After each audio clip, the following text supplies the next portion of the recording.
송년주일에 바울이라는 분이 로마에다가 편지한 편지의 마지막 장을 우리가 공부하려고 합니다.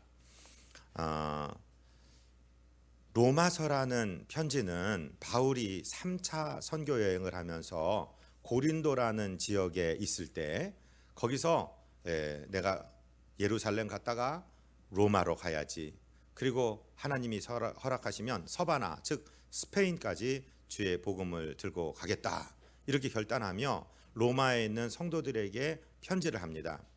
전체가 16장으로 구성되어 있는데 1장부터 11장까지는 전부 다 조직신학책 같아요.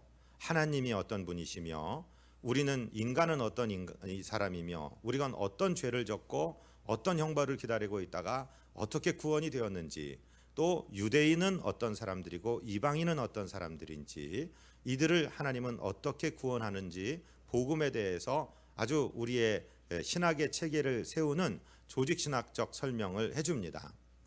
그리고 나서 12장부터는 그런 하나님을 우리가 어떤 자세로 섬겨야 되는지, 교회에서는 어떻게 생활해야 되는지, 세상은 또 어떤 자세로 살아야 되는지, 그런 얘기를 다 마친 다음에 16장에서 개인적인 안부를 전합니다.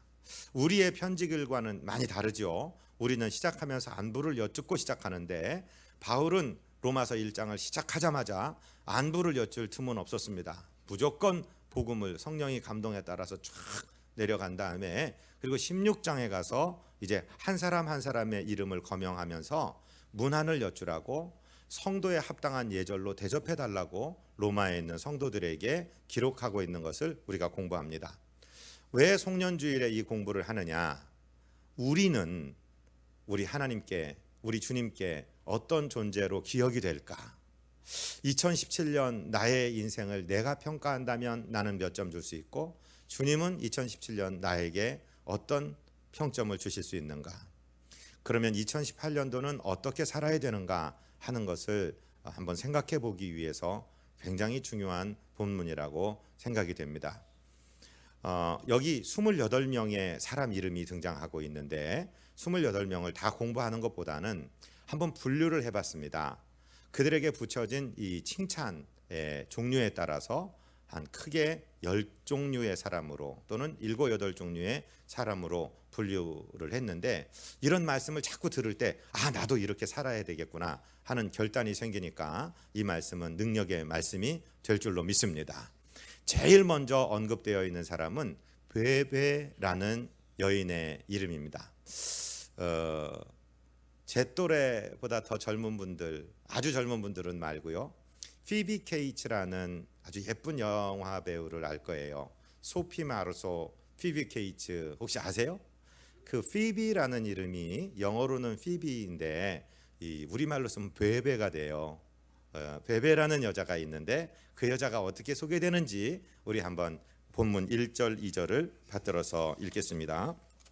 시작. 내가 겐그레아 교회의 일꾼으로 있는 우리 자매 베베를 너희에게 추천하노니 너희는 주 안에서 성도들의 합당한 예절로 그를 영접하고 무엇이든지 그에게 소용되는 바를 도와줄지니 이는 그가 여러 사람과 나의 보호자가 되었음이라.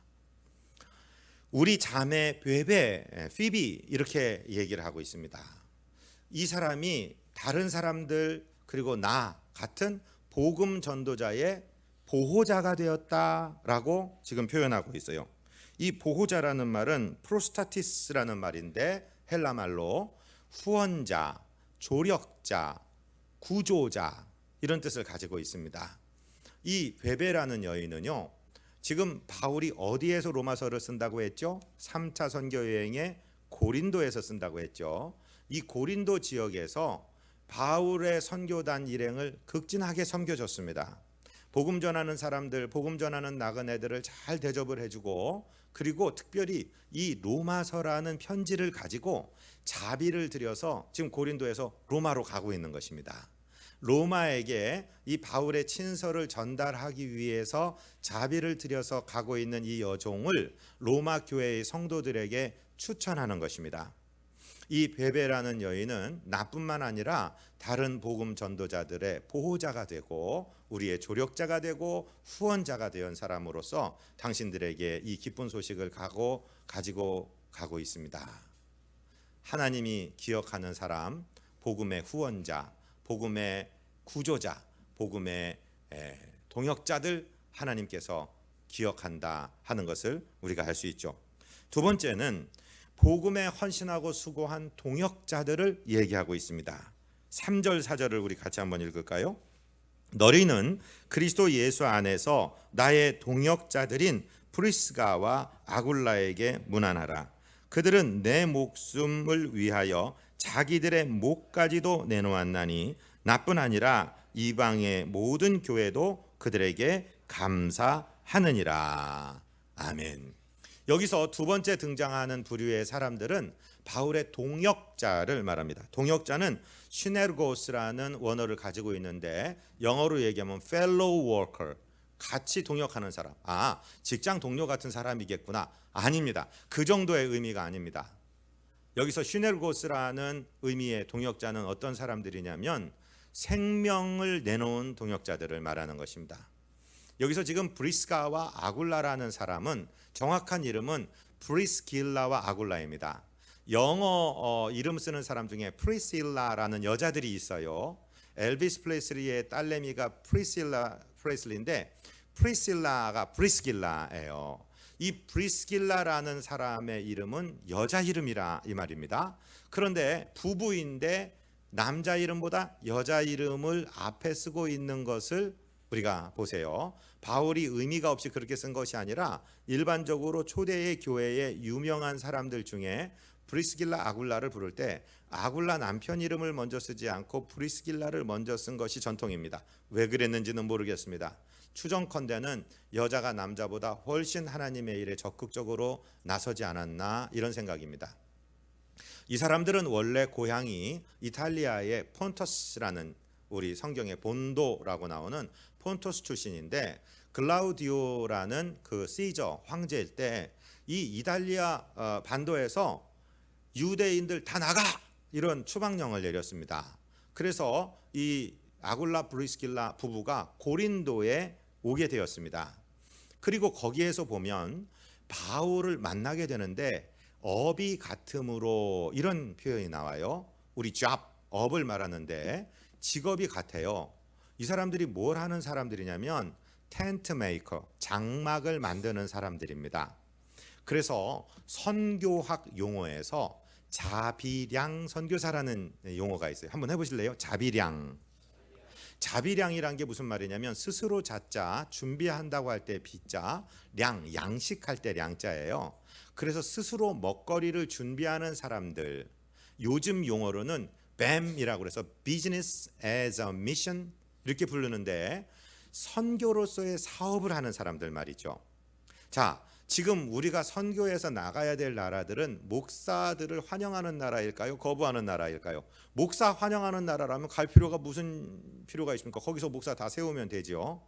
그런데 목사들이 들어오지 못하도록 다 거부하고 있는 나라이기 때문에 목사님들도 다른 기술을 배워서 그 비즈니스를 가지고 무슨 카페 바리스타로 들어가기도 하고 무슨 컴퓨터 선생님으로 들어가기도 하고 한국어 교사, 태권도 교사 이런 거를 해가지고서 비즈니스를 하면서 미션을 하죠. 이런 사람들을 영어로 자기가 교회의 후원을 받지 않고 스스로 준비한다 그래서 자비량, 영어로는 텐트 메이커 그러는데 왜냐하면 바울과 브리스길라 아굴라 부부가 텐트를 만드는 장박을 만드는 업을 같이 하면서 살았던 사람들이에요. 그래서 이 사람들은 지금도 중동에 가면은 가난한 사람들이 집을 짓지 못하고 장막에서 살지 않습니까? 장막을 만들어서 제공하면서 그 사람들에게 전도하고 회당에 가서 복음을 변증하고 이렇게 선교하고 일하고 하는 사람들이라 브리스길라 아굴라가 바울과 같이 고린도에서 지내면서 고린도 교회 성도들을 섬기고 전도하고 하는 일을 했어요. 그런데 바울은 이 사람들에 대해서 이분들 이 내외부는 내가 죽을 것이라면 바울 사도님 아무래도 바울 사도님이 더 오래 사시는 게 하나님 나라 확장에 도움이 되니까 우리가 대신 죽겠습니다 하고 목을 실제로 내놓았던 사람들이라고 기억을 하고 있습니다. 그러니까 이런 동역자들에 대해서 지금 문안하라고 말씀하고 있는 것이죠. 그래서 바로 이런 분들은 사도와 함께 이방의 교회들도 그분들이 계셨기에 우리가 이 복음을 들을 수 있었지 하고 대접하는 사람들이다, 이렇게 말합니다. 그런가 하면 우리 6절 7절을 한번 읽어볼까요? 너희를 위하여 많이 수고한 마리아에게 문안하라. 내 친척이요 나와 함께 갇혔던 안드로니고와 유니아에게 문안하라. 그들은 사도들에게 존중이 여겨지고 또한 나보다 먼저 그리스도 안에 있는 자라. 너희를 위하여 많이 수고한 마리아라는 분을 기억하고 내가 기억하고 있으니 그분을 잘 대접해드리고 문안을 여쭤라, 그 말이죠. 그 다음에 이 바울의 인척이 되면서 바울 사도가 감옥에 갇힐 때 우리도 같이 갇히겠습니다 하고 나선 커플이 있는데 안드로니고와 유니아라는 커플입니다. 이 부부도 바울을 위해서 감옥까지 같이 가서 있겠습니다 하실 정도로 이 복음에 동역했던 사람들에게 문안하라. 그들은 사도들에게 존중이 여겨지고 또 나보다 먼저 그리스도 안에 먼저 예수도 먼저 믿은 사람들이다, 이렇게 얘기하죠. 9절을 한번 읽어주시겠습니까? 그리스도 안에서 우리의 동역자인 우르바노와 12절 한번 읽어주시겠습니까? 주 안에서 수고한 드루보사에게 문안하라. 주 안에서 많이 수고하고 사랑하는 버시에게 문안하라. 즉 바울이 말하고 있는 동역자는 복음에 같이 수고한 사람, 같이 고생한 사람을 말하는 것입니다. 우리나라에도 이 여자들을 소방 놓을 때 칠거지약이라는 게 있죠. 7가지의 이 악에 해당하면 여자를 내쫓을 수 있다. 요즘은 그런 시대 아닙니다. 요즘은 남자들이 쫓겨나는 시대죠. 그런데 이 칠거지약에 해당해도 쫓아내지 못하는 삼불거가 있다고 그랬죠. 삼불거는 뭐냐면요, 가난하다가 부자된 조강지처, 그 다음에 부모의 장례를 같이 치른 그 우리나라의 관혼상제가 얼마나 힘듭니까?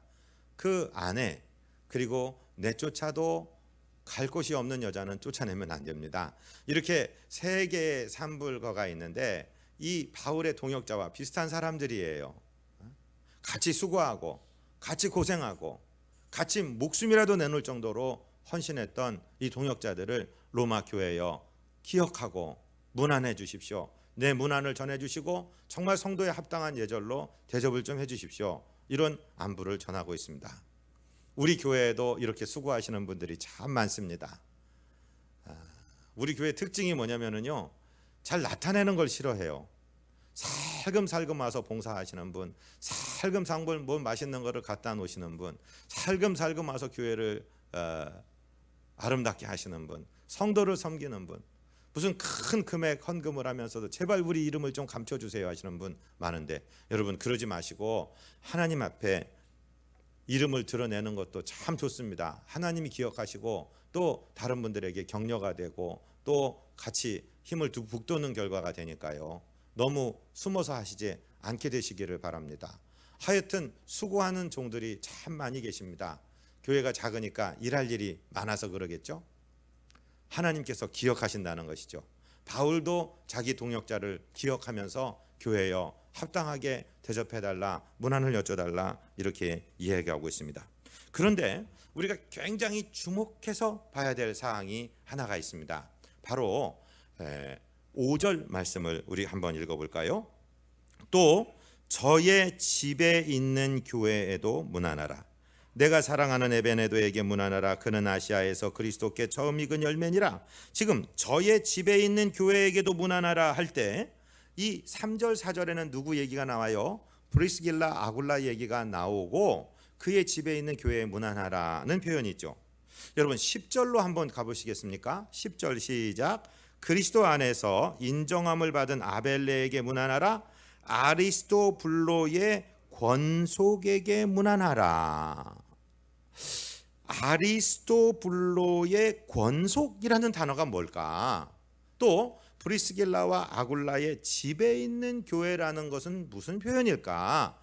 한번 생각해 보세요. 이 초대교회 때는 교회 건물이 이렇게 중세를 지내면서 번듯하게 세워지는 그런 시대가 아니었어요. 그래서 교회 그러면은 조그만 가정에서 모이는 교회가 있었고, 교회들이 있었고, 그 소그룹 교회들이 대그룹으로 컨그리게이션으로 다 같이 모이는 예배가 있었다는 것을 우리는 성경을 자세히 보면 알 수 있습니다. 신약의 서간서를 자세히 보면은요, 이 작은 집안의 교회들이 많이 있었던 것을 우리가 알 수 있습니다. 그러니까 오늘 표현에서 누구누구의 집에 있는 교회 문안하라, 누구와 함께 있는 권속들에게 문안하라, 또 이름을 쭉 나열한 다음에 그들과 함께 있는 형제들에게 문안하라, 성도들에게 문안하라, 이런 표현들이 전부 소그룹의 교회를 얘기합니다. 특별히 고린도서를 잘 읽다 보면은요, 고린도 교회에서 이런 거를 기억하십니까? 고린도전서 14장에 보면은 방언을 할 때 너희가 전체가 같이 모여서 다 다른 방언으로 얘기하면 믿지 않는 사람들이 보면서 미친 사람들이라 하지 않겠느냐? 그러니까 바울은 방언은 순서를 정해서 한두 사람이 할 것이요, 또 그 방언을 통역하는 사람이 통역할 것이며, 통역하는 사람이 없으면 방언하지 말아라, 이렇게 표현하기도 하죠. 그거는 100명, 200명 모이는 이런 큰 컨그리게이션이 아니라 10명 단위로 모이는 작은 교회에서 있었겠다 하는 것을 우리가 추정하게 만드는 구문입니다. 또 두세 사람이 순서를 따라 예언하고, 이런 표현이 나오잖아요. 그거는 한 10명 정도 모이는 소그룹의 가정교회들을 말하는 겁니다. 잘 생각해 보십시오.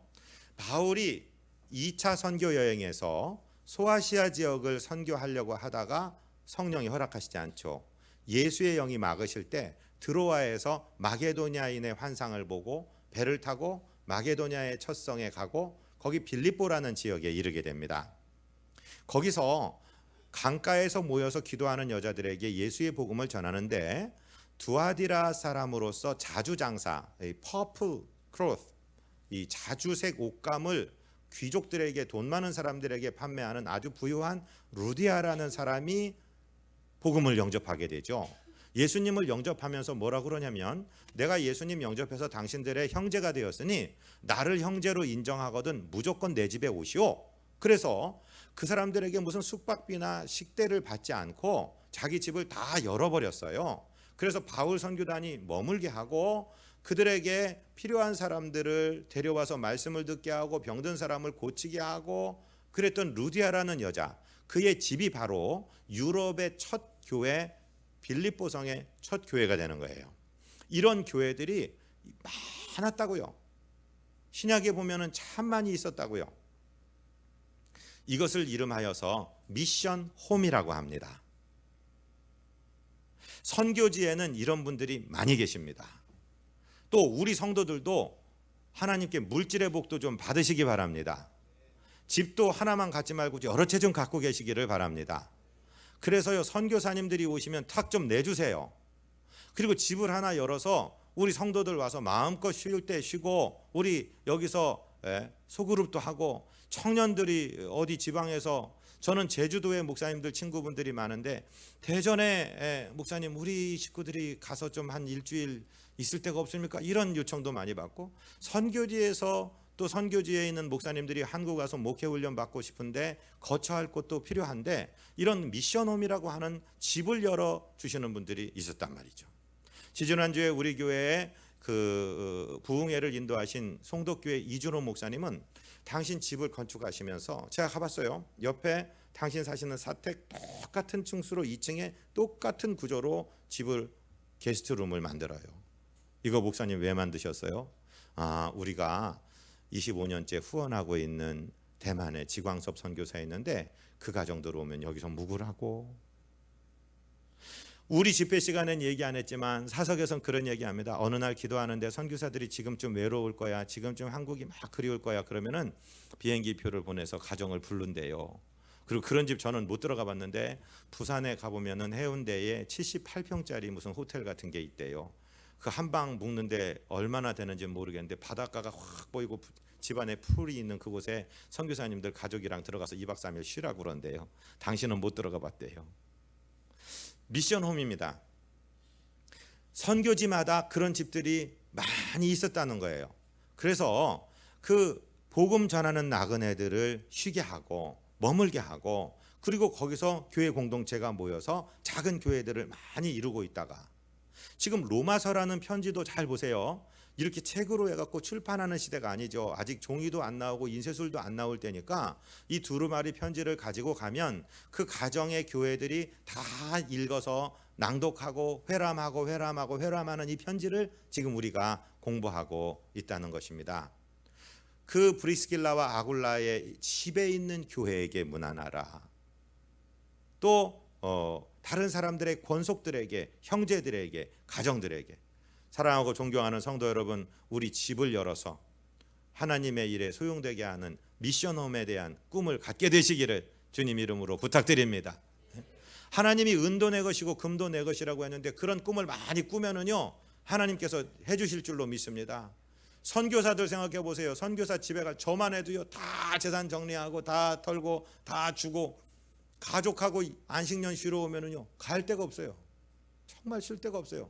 형제 자매 집에도 하루 이틀 신세 지는 거지, 그 식구나 적으면 몰라 5식구가 움직이려고 생각을 해보십시오. 다 가족들이 뿔뿔이 흩어져서 살고 하는데, 그런데 벌써 1세기에 미션홈들이 있었다. 선교사들이 체류할 수 있는 곳도 되고 그 동네에 구역들이 모여서, 우리는 교회 소그룹이 있지만 2018년도에 이 소그룹 장들이시여 소그룹이 재생산하고 약동적인 교회로 거기서 기도하고 놀라운 역사들이 일어나기를 원합니다.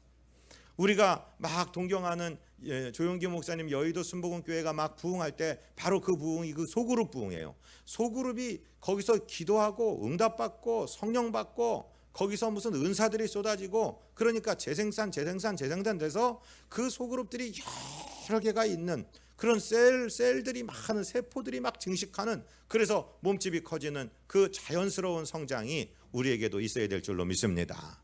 목사 하나가 스타처럼 원맨쇼하고 그거 보려고 우르르 모인 사람들은 그건 교회가 아니에요. 여러분, 이 운동장에다가 큰 트럭 23톤 트럭으로 빨간 벽돌을 갖고 와서 쫙 부어버렸어요. 그 벽돌 무더기를 건물이라고 합니까? 건물 아닙니다. 그거는 벽돌 무더기죠. 딱 조직이 되고 벽이 되고 쌓여지고, 그래서 하나의 건물 형태를 가지고 기능을 할 때 그것이 건물이 되는 것처럼, 어떤 스타 목사가 하나가 있고 그 사람 말씀 좋다고 우르르 모여들었다 그 사람 없어지면 확 흩어지는, 그건 교회 아닙니다.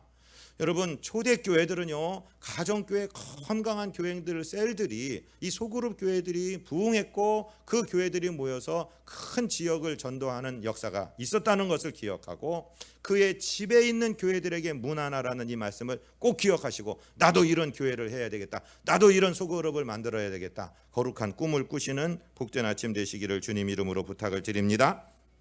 그 다음에 우리가 알 수 있는 것은요, 전도자가 사랑하던 이들이라는 거예요. 5절을 한번 보시면서 뒷구절에게 한번 우리 잘 주목해서 5절을 읽어봅니다. 저희 집에 있는 교회에도 문안하라. 내가 사랑하는 에베네도에게 문안하라. 그는 아시아에서 그리스도께 처음 맺은 열매니라. 바울이 사랑하는, 내가 사랑하는 이라는 이름을 붙인 사람들이 우르르 지금 뒤에 등장하고 있죠. 보면은 8절에 암블리아, 9절에 스타구, 그 다음에 버시, 성도, 권속 이렇게 나오는 사람들 앞에 내가 사랑하는 이라는 이름을 붙였어요. 그러면 지금 5절 후반에 나오는 에베네도처럼, 에베네도가 뭐 재산을 바쳐서 교회에다 드렸다, 에베네도가 복음 전도자들에게 무슨 잠자리를 제공했다, 먹거리를 주었다, 선교비를 줬다, 그런 얘기 하나도 안 나오죠. 그냥 내가 사랑하는 에베네도, 그는 아시아에서 그리스도께 첫 열매다 이렇게 표현하잖아요. 어떤 일 안 해도 좋아요. 전도의 열매가 되어주고 예수님을 믿어서 하나님의 자녀가 돼서 주님 안에서 자라는 모습을 볼 때 전도자는 말할 수 없는 사랑을 느낍니다. 여러분, 전도를 해보셨습니까? 평생에 한 영혼이라도 내가 전도해서 교회에서 한번 하나님의 자녀로 자라나는 모습을 보십니까? 얼마나 귀하고 얼마나 사랑스러운지 아십니까? 저는 제가 전도해서 예수 믿게 된 동생들이 좀 있어요. 그 사람들을 볼 때 얼마나 사랑스러운지 몰라요. 뭘 해줬기 때문이 아니에요. 맨날 어떤 때는 목사 욕도 하고 교회 욕도 하고 막 삐죽빼죽하고 넘어졌다 자빠졌다 하나님이 어디 있냐고 덤볐다가 또 다시 오기도 질질 짜고 오기도 하고 그러는데, 그 주님 안에서 자라나는 내가 전도해서 맺은 열매들이 주님과 사랑을 나누며 성장하는 모습을 보면 그렇게 사랑스러울 수가 없습니다. 전도를 하신 분들은 이 말씀이 무슨 말씀인지 아실 것입니다. 여러분, 주님 안에 충성하고 헌신하고 하는 것은요, 때가 되면 해요. 그런데 아직 때가 되지 않았을 경우에도 예수 믿고 교회 나와주는 것만 해도 예쁘고 감사하고 귀한 성도들이 많이 있습니다. 바로 이 바울의, 전도자 바울의 마음속에 바로 에베네도가 그런 사람이에요. 아시아에서 처음 익은 열매, 사랑스러운 사람입니다. 옆에 있는 분에게 말씀하십시오. 당신은 참 사랑스러운 사람입니다. 할렐루야. 지금 이 설교를 들으면서 아이 잘난 사람들만 다 나오네, 뭐 나 같은 사람은 이름도 안 나올 거야, 그러지 마세요. 아무것도 안 하고 예수 믿기만 했는데, 예수 믿어서 하나님의 자녀가 되기만 했는데도 사랑스러운 사람이라고 에베네도를 언급하고, 그 이외에 암블리아, 스타구, 버시 모든 성도들의 이름이 기록된 것을 기억해 보십시오. 자, 그 다음에 우리가 주목해야 될 사람은 교회에 인정받는 사람입니다. 아까 브리스길라 아골라도 인정받았지만 10절을 한번 보시겠습니까? 그리스도 안에서 인정함을 받은 아벨레에게 문안하라. 아리스토블로의 권속에게 문안하라. 그리스도 안에서 인정함을 받은 아벨레. 사랑하고 존경하는 성도 여러분, 교회는요, 하나님의 공동체임과 동시에 세상에 있는 공동체이기 때문에 교회에 하나님의 일꾼을 세울 때도 성령과 믿음이 충만하며 칭찬 듣는 자라는 조항이 있습니다. 왜냐하면 사람에게 인정을 받지 못하면 하나님의 일을 할 수가 없습니다. 왜? 이 교회가 저 산속에 봉고차 타고 올라가서 숨어있는 사람들이 아니라 세상 사람들과 대해서 살아야 되기 때문에 그 인품에 있어서나 그 헌신에 있어서나 그 한결같음에 있어서 사람들에게 인정을 받는 사람이라는 것입니다. 우리가 인정받는 거 참 힘듭니다. 예수님 무패 붙이고 사는 거 얼마나 힘듭니까? 사람들이 저거 예수 믿는 집사래, 저거 예수 믿는 권사래, 저거 목사래, 저거 하면서 우리를 바라보고 있다는 사실, 우리가 노출되어 있다는 사실, 우리가 예수 그리스도의 문패를 붙였다는 사실을 인정하시고 그런 거룩한 부담을 느끼며 인정받기 위해서도, 하나님뿐만 아니라 사람에게도 인정받기 위해서도 우리가 정말로 절제하고 우리가 정말로 우리를 훈련하고 연단하는 필요가 있다는 것을 오늘 말씀은 우리에게 가르쳐주고 계신 것입니다.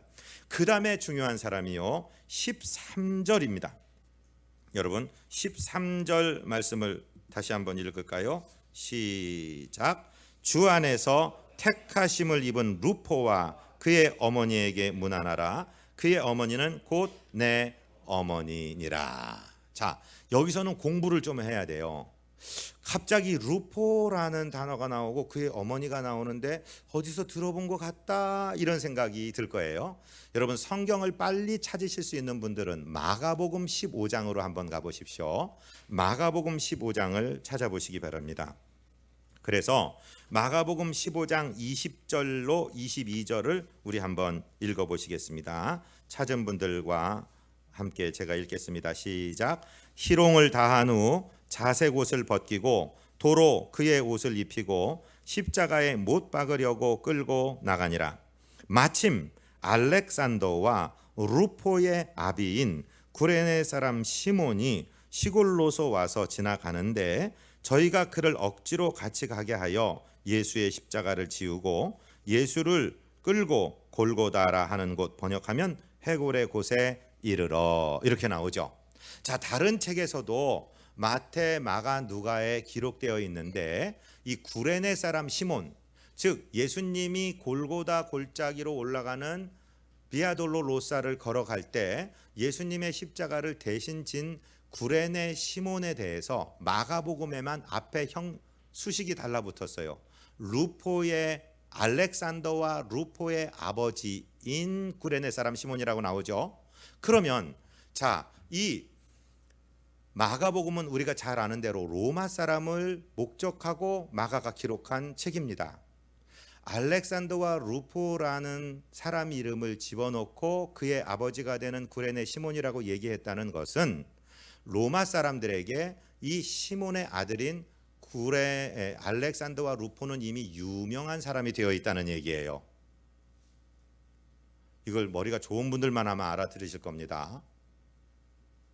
마가복음을 받아보는 로마인들은 이미 알렉산더와 루포라고 마가가 기록하고 있는 이 사람들에 대해서 알고 있는 사람들이고, 그 사람들의 아버지가 바로 구레네에서 왔던 시몬이라는 사람이라는 것을 알고 있다, 이 말씀이에요.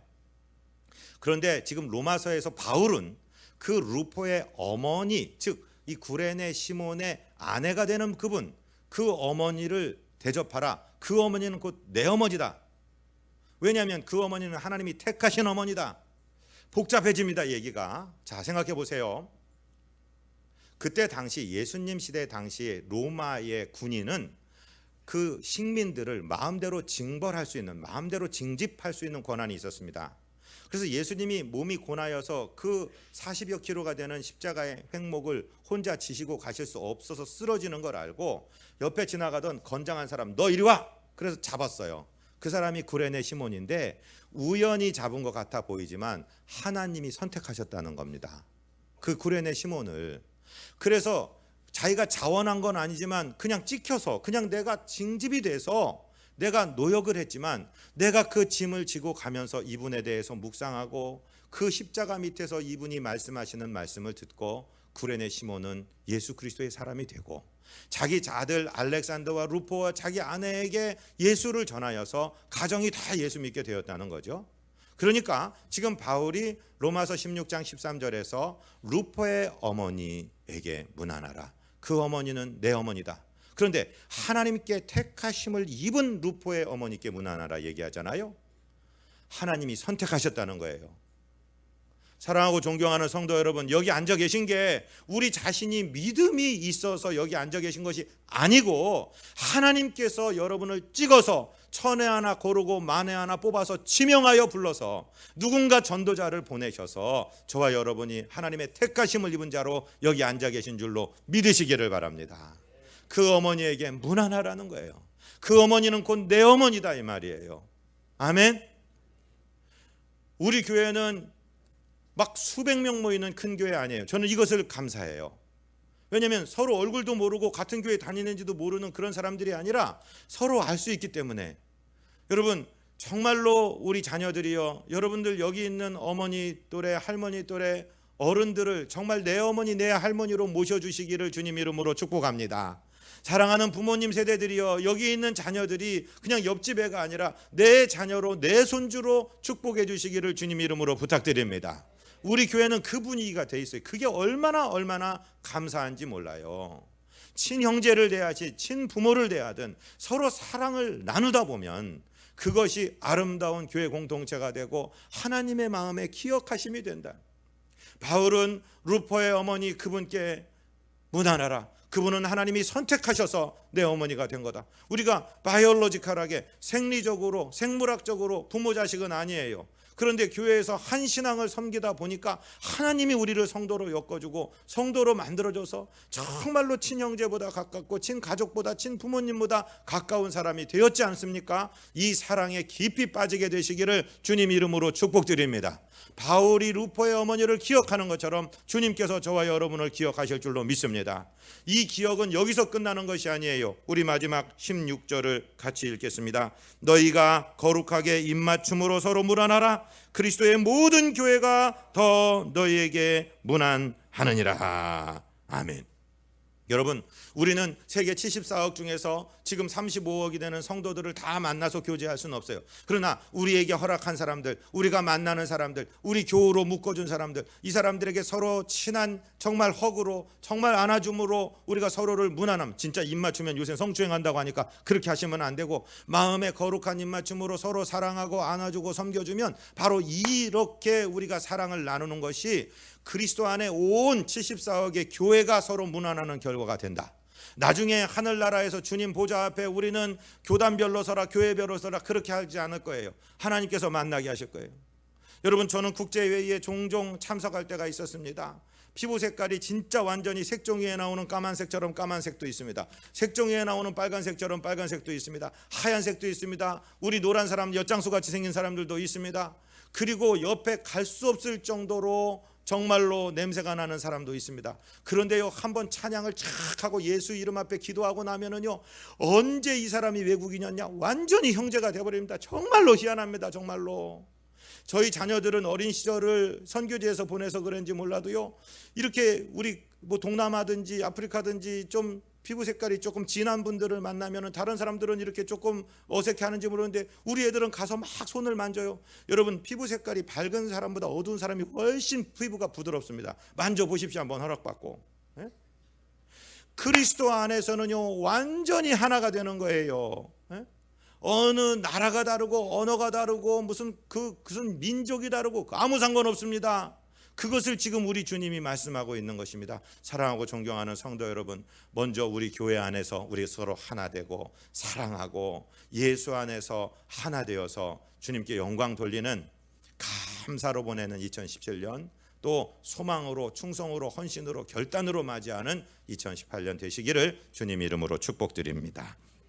하나님 우리 아버지, 로마서의 마지막 16장에서 바울의 기억 속에 사랑스러운 이름들에 대해서 묵상하였습니다. 주님의 기억 속에 사랑스러운 이름들로 기억되기를 원하오니 우리 발걸음 인도하여 주옵소서. 예수 그리스도의 이름으로 믿사옵고 간구하옵나이다. 아멘.